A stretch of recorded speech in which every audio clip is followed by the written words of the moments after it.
युधिष्ठिर ने एक यज्ञ कराया था। क्या कराया मेरी मां? यज्ञ।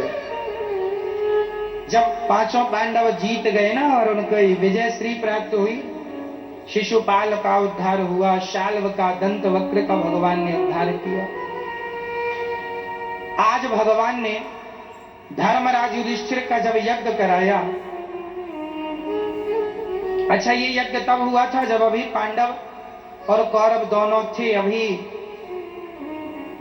दोनों के बीच में युद्ध नहीं हुआ था, ये तब का यज्ञ है जब धर्मराज युधिष्ठिर इंद्रप्रस्थ के राजा थे। कौरव हस्तिनापुर के थे, धृतराष्ट्र और पांडवों को कहां बंजर भूमि दी थी इंद्रप्रस्थ की, तो उन्होंने फिर अच्छा कर लिया, फिर उन्होंने यज्ञ किया। उस यज्ञ में, पांडवों के यज्ञ में भगवान श्री कृष्ण ने आने वाले सभी ब्राह्मणों के चरण धोए, सबके चरणों को धुलने की सेवा की भगवान ने। चरण धुलते हैं और सभी ब्राह्मणों को भोजन कराते हैं। आज के जमाने में ना थोड़ा सा संस्कारहीन लोग इसलिए होते गए क्योंकि पढ़ाई लिखाई की तो वो अपने आप को बड़ा मानने लग गए और उस बड़प्पन का अहंकार आ गया। आज हम देखते हैं, पहले के जमाने में आज भी होता है, जब आप तेरही के लिए ब्राह्मणों को बुलाते हैं ना, तो पहले ब्राह्मणों के चरण धुले जाते हैं, चरण धुलकर ही उनको भोजन के लिए पंगत में बिठाया जाता है।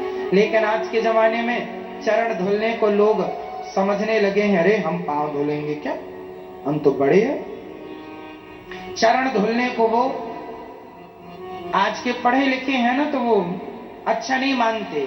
लेकिन एक बात बताएं, भगवान का वास चरणों में ही होता है, इसलिए चरण ही छूने की परंपरा है।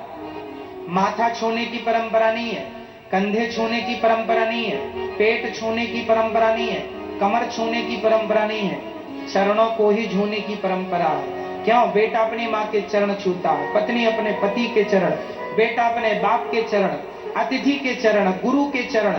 चरण इसलिए छुए जाते हैं क्योंकि चरणों में भगवान श्रीमन नारायण का वास होता है। भगवान कहाँ बसते हैं? चरणों में रहते। इसलिए चरण छूना चाहिए, और इस भाव से कि हम ये भगवान के चरण छू रहे, आपके नहीं, भगवान के।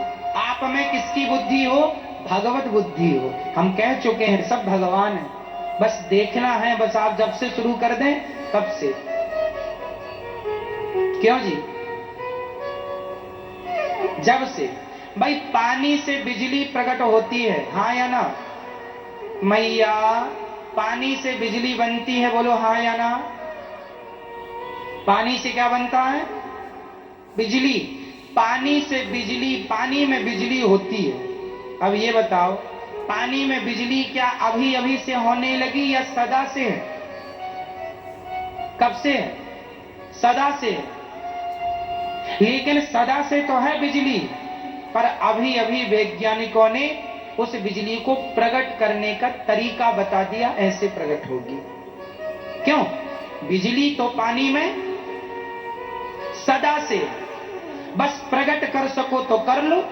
उसी प्रकार भगवान तो कण कण में सदा से है, प्रकट कर सको तो कर लो। तुम में दम हो, तुम में यदि भक्ति हो, तुम में योग्यता है तो कर लो। भगवान तो सदा से व्यापी है, कर लो।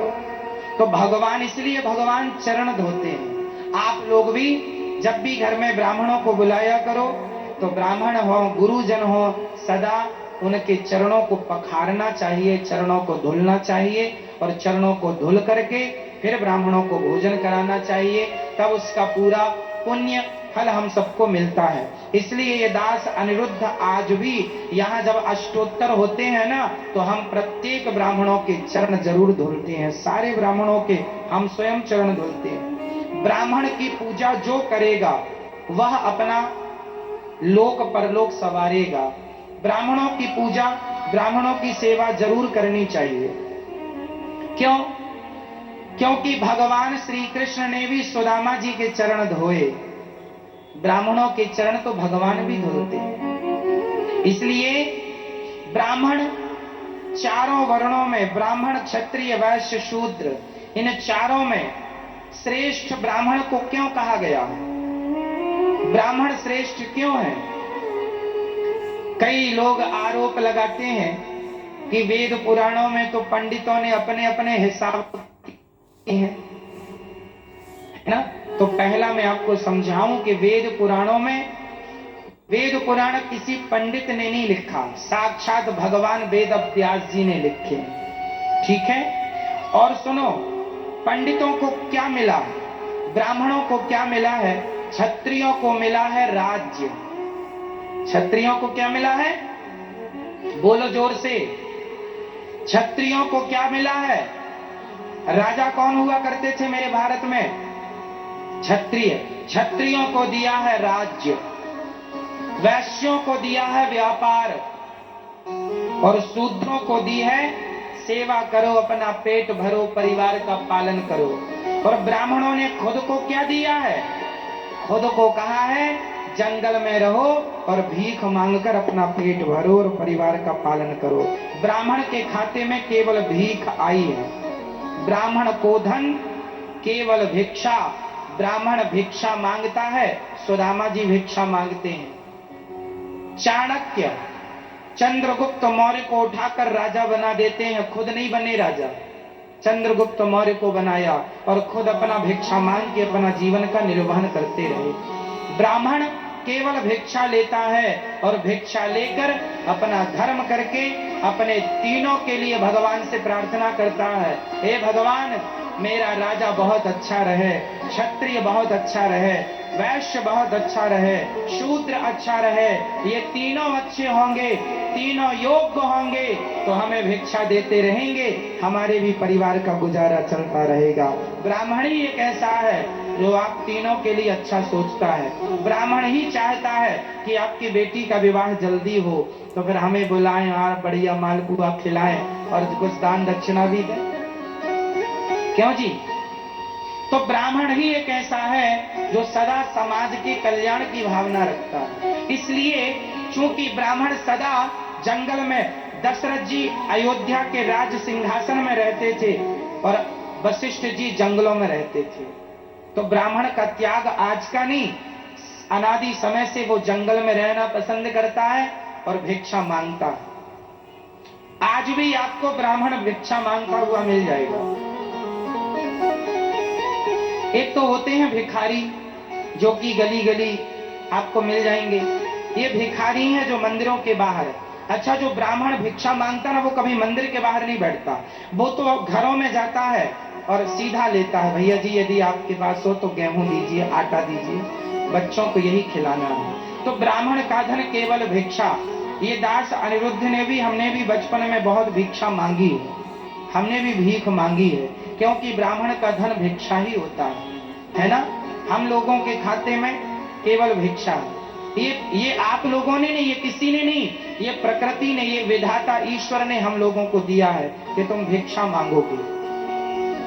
तो भिक्षा मांग कर जो मिलता है भोग लगाते हैं और हरि का गुणगान करते हैं। इसलिए आज भी ब्राह्मण भिक्षा ही मांगता है, आज भी ब्राह्मण भिक्षुक है, इसलिए वो श्रेष्ठ है ब्राह्मण।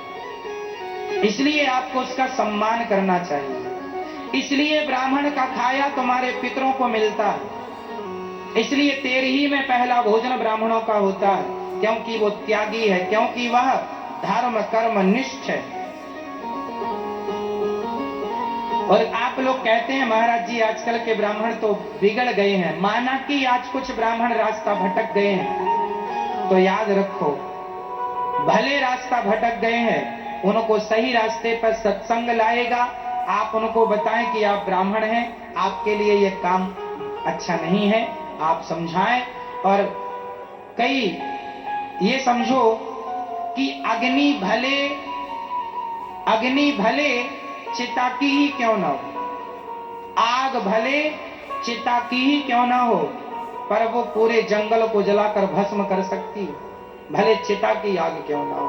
उसी प्रकार ब्राह्मण कितना भी अपने कर्मों से गिर जाए, पर फिर भी यदि उसे कोई परेशान करे तो उसके अंदर से यदि बद्दुआएं निकले तो उस बद्दुआ की आग से कोई भी भस्म हो सकता है। इसलिए किसी की बद्दुआएं ना लीजिएगा, बस ये मेरी प्रार्थना है।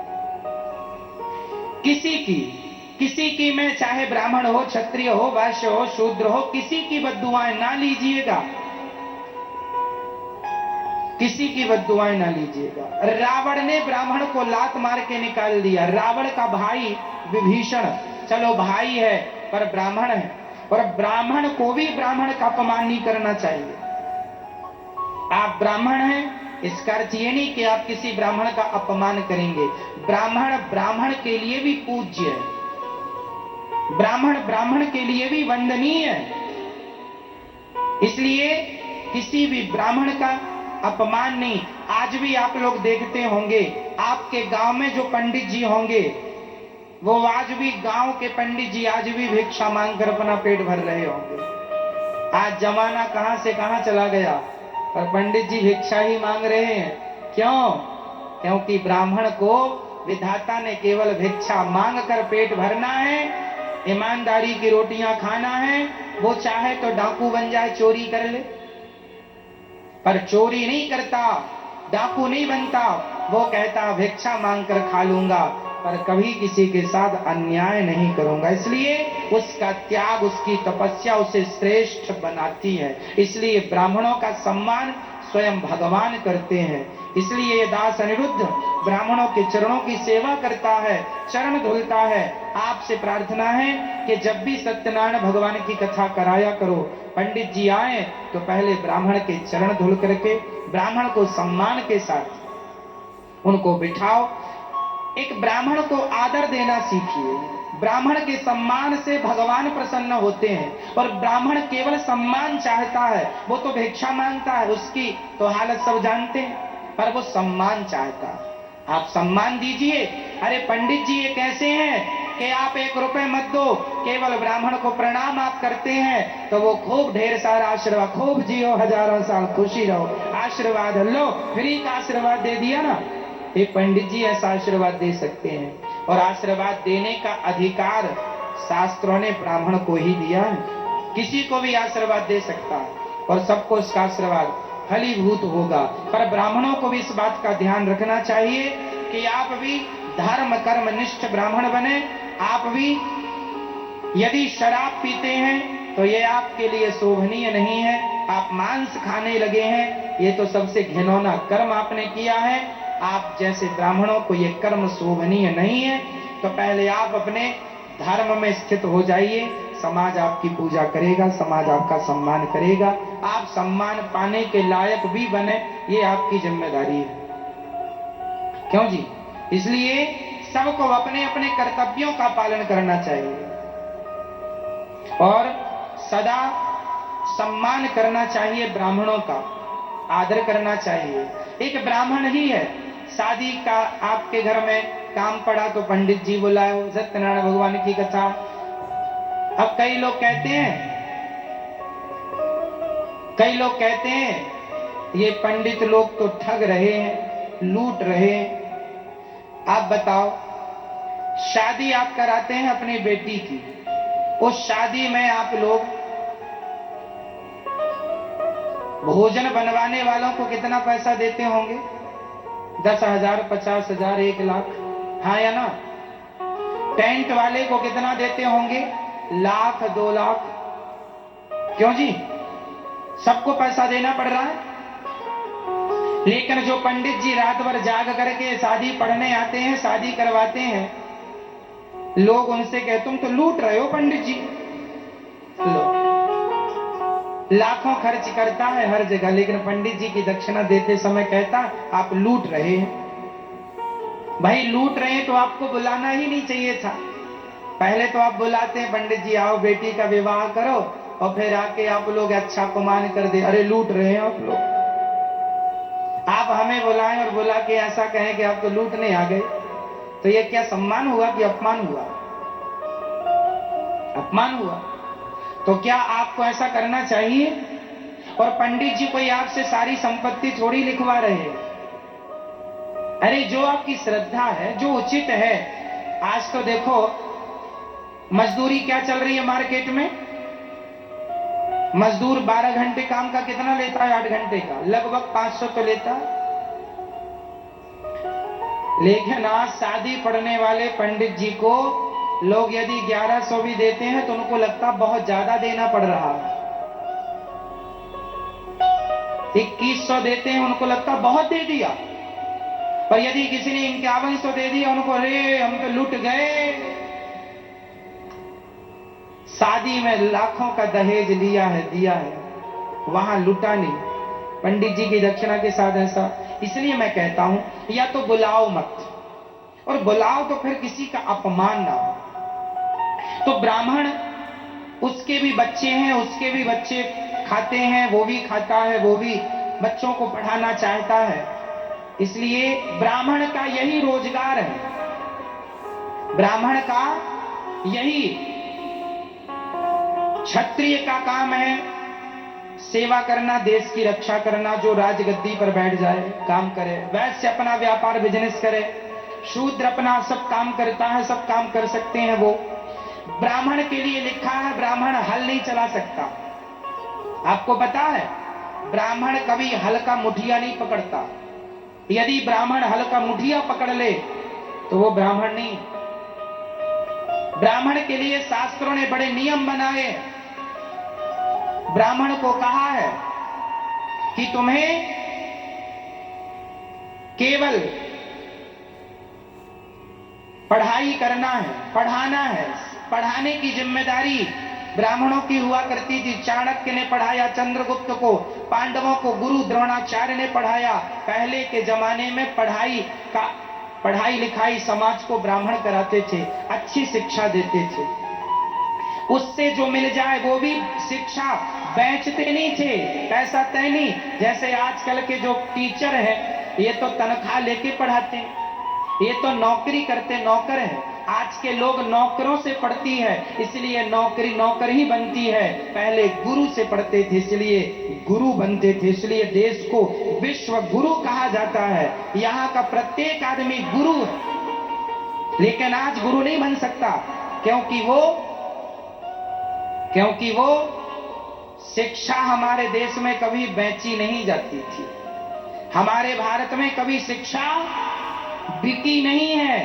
हमारे यहाँ सब बच्चों को गुरु लोग निःशुल्क पढ़ाते थे, कोई पढ़ाने का चार्ज नहीं।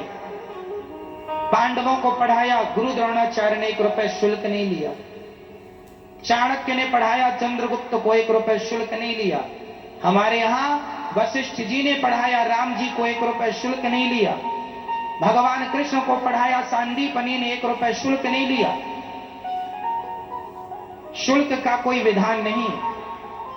हमारे भारत में शिक्षा फ्री होती थी, कोई शुल्क नहीं, सब पढ़ो, सबका अधिकार है पढ़ने में, पढ़ो। और ब्राह्मण सुदामा जी भी पढ़ाते हैं, और जो पढ़ाने से मिल जाए उससे गुजारा करते हैं। भिक्षा मांगकर उसके बाद भिक्षा मांग लो, अपना गुजारा करो। इसलिए ब्राह्मण तपोनिष्ठ है, त्यागनिष्ठ है, इसलिए आदर हम सबको करना चाहिए। तो भगवान शिशुपाल, दंतवक्र और शाल्व को ठीक करते हैं। धर्मराज युधिष्ठिर का यज्ञ परिपूर्ण हुआ, यज्ञ को भगवान ने पूरा किया। जब यज्ञ पूरा हुआ, उसके बाद यज्ञ पूरा नहीं हुआ, 1 घंटा लटका दिया था कि ये घंटा बजेगा नहीं, जब तक नहीं बजेगा तब तक यज्ञ पूरा। सारे लोगों ने भोजन करा लिया, घंटा नहीं बजा। चरणों में गिर पड़े युधिष्ठिर, भगवान कैसे बजेगा घंटा? बोले कोई भूखा है, कोई भूखा है। तुरंत गए, कौन भूखा है देखें। तो जंगल में एक चांडाल, भोजन नहीं किया उसने, बैठा था। धर्मराज युधिष्ठिर ने सम्मान उसे लाकर भोजन कराया, और जब भोजन किया तो घंटा अपने आप टन टन टन टन करके बजने लगा, यज्ञ पूरा हो गया। कोई भूखा ना रह जाए, सबका पेट भर जाए, इससे बड़ा कोई यज्ञ नहीं होता मेरी माँ। यज्ञ भी तब पूरा होता है जब आखिरी में भंडारा होता है, जब